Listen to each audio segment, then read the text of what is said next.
Tu pod Oravským hradom sa nachádza základná škola s materskou školou Oravský Podzámok, ktorú tento školský rok navštevuje 198 žiakov a toto číslo sa každoročne zvyšuje. A preto sa občianske združenie Podzámčok spolu s učiteľmi a žiakmi rozhodli jednému pustému a dlho nevyužitému miestu za školou vdýchnuť nový život. A to najmä vďaka finančnej podpore z rezervy predsedu vlády a obce Oravský Podzámok.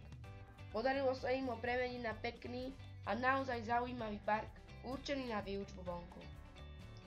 Sú tu zasadené rôzne druhy rastlín, na ktorých výsadbe sa podieľali žiaci 1. aj 2. stupňa.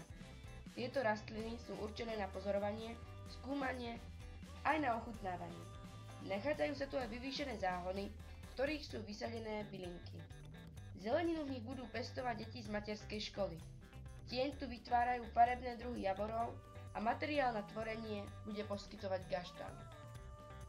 V bočných trvalkových záhonoch sú na dizajn použité niektoré geometrické útvary, ktoré sú navrhnuté tak, že sa na nich dá vysvetliť počítanie obsahu aj obvodu.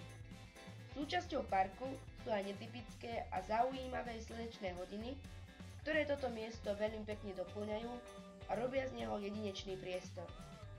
Nájdeme tu aj jednoduchú meteostanicu, určenú na pozorovanie smeru vetra, zaznamenávanie teploty i množstva zrážok. Lavičky poskytujú miesto na oddychové sedenie, ale pre potrebu výučby aj skupinové posedenie za stolom, ktoré zmontovali žiaci. Žiakom sa park veľmi páči a preto majú z realizácie tohto projektu veľkú radosť aj všetci dospelí. Kde sa spojí nápad a nadšenie, vznikne radosť. A tento park radosti je toho dôkazom.